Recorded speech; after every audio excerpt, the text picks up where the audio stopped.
বন্ধুদের সবাইকে নমস্কার জানিয়ে শিপুর জায়গাতে আজ আবারও দুটো ভিডিওর সঙ্গে আপনাদের কাছে চলে এসেছি। আজকে আমার দুটো ভিডিওটাতে থাকছে বেগুন পোড়া আর কচু বাটা।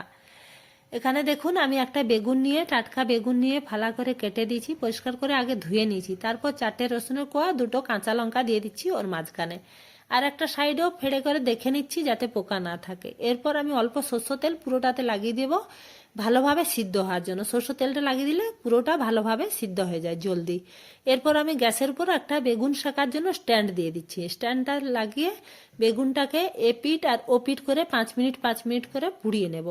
বেগুনটা দেখুন ভালোভাবে সিদ্ধ হয়ে গেল, ভালোভাবে পুড়ে গেছে। এবার বেগুনটাকে ঠান্ডা করে নিয়ে ওর ভেতরে থাকা রসুন আর লঙ্কা বের করে দেব আর খোসাটা পুরো ছাড়িয়ে দেব।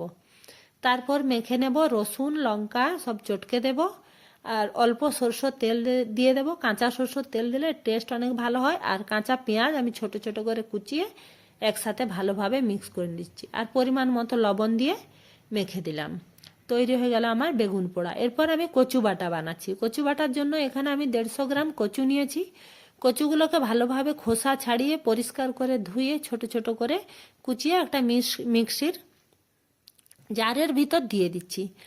আর এরপর আমি একটা ছোট টুকরো নারকেল নিয়ে ছোট ছোট করে কুচিয়ে নিয়েছি। নারকেল দিলে অনেক বেশি টেস্ট লাগে। এবার 1 চামচ দিয়ে দিলাম পোস্ত আর দিয়ে দিচ্ছি 2টো কাঁচা লঙ্কা। যে যতটা ঝাল খায় সেই হিসেবে দেবেন। আমি 2টো কাঁচা লঙ্কা 4 কোয়া রসুন নিয়ে নিচ্ছি।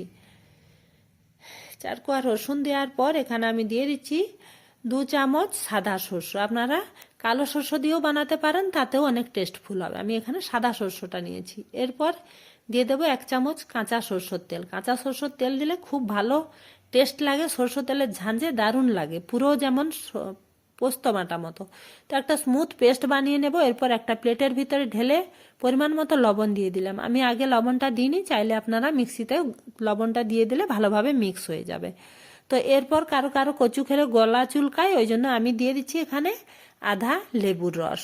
আধা লেবুর রস চিপড়ে দিয়ে ভালোভাবে মিক্স করে নেব। এবার তৈরি হয়ে গেল আমার পোস্ত বাটার স্বাদে কচু বাটা।